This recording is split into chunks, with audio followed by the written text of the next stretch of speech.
వీరందరికీ వేదిక మీద ఉన్న పెద్దలందరికీ కూడా పేరు పేరున హృదయపూర్వక నమస్కారాలు ధన్యవాదాలు తెలియజేస్తున్నాను.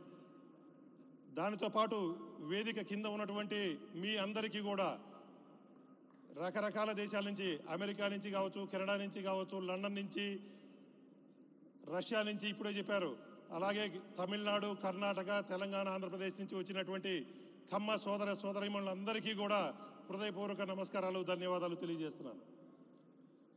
కమ్మవారి సమైక్యతకు ప్రతిరూపం ఈ కేజీఎఫ్, కమ్మవారి సంఘటిత శక్తికి ప్రతిబింబం ఈ కేజీఎఫ్, కమ్మవారి సేవా దృక్పథానికి ప్రతీక ఈ కేజీఎఫ్. ఈ కేజీఎఫ్ ఒక మహా వ్యవస్థగా మారి లోకల్ కళ్యాణం కోసం కాకుండా లోక కళ్యాణం కోసం పనిచేయాలని, ప్రపంచంలో ఉన్న తెలుగు వారందరి వికాసం కోసం కృషి చేయాలని నేను మనస్ఫూర్తిగా కోరుకుంటున్నాను. కమ్మవారి గురించి ఏ సభలో మాట్లాడాలన్నా కొంచెం గర్వంగానే ఉంటుంది.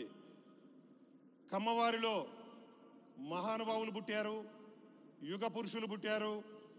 వారు కేవలం కమ్మవారి గౌరవాన్ని పెంచడమే కాకుండా మన తెలుగువారి గౌరవాన్ని దేశానికి చాటారు. అంతేకాకుండా ఈ దేశం యొక్క ఔన్నత్యాన్ని ప్రపంచానికి తెలియజెప్పారు. సో తెలుగు భావితరాలకు బాటలు వేసినటువంటి నేతలకు, అధినేతలకు, కారణ జన్ములకు, కర్మయోగులకు పుట్టినిల్లు ఈ కమ్మ సామాజిక వర్గం.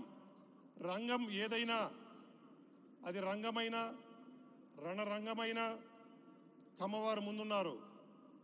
అది విద్యా రంగం కావచ్చు, వైద్య రంగం కావచ్చు, రాజకీయ రంగం కావచ్చు, కళారంగం కావచ్చు, ఇలా ఏ రంగంలో అయినా వారు ముందుండడానికి కారణం వారికి ఉన్నటువంటి శిక్షణ, క్రమశిక్షణ, పట్టుదలగా పనిచేసేటువంటి తత్వం, కష్టాల్లో ఉన్నవారిని ఆదుకునేటటువంటి తత్వం. ఈ క్యాలిబరీ వీటన్నిటి ఉండడం వల్లనే ఈ కమ్యూనిటీలో వారు ముందుండడం జరుగుతూ ఉంది. మాట తప్పని తత్వం, మడమ తిప్పని మనస్తత్వం, నిస్వార్థ సేవాభావం, నిజాయితీ నిండిన స్వభావం, ఈ అన్ని గుణాలు ఉన్నవారే ఈ కమ్మవారు. కమ్మవారు అంటే అమ్మ గురించి, అమ్మ ఎంత తీయగా ఉంటుందో ఈ కమ్మవారు అని చెప్పుకోవడానికి కూడా అంతే తీయగా ఉంటుందని చెప్పి నేను భావిస్తూ ఉన్నాను.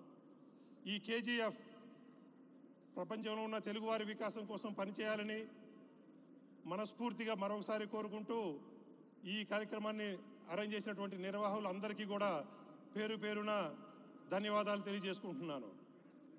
జై హింద్. Thank you.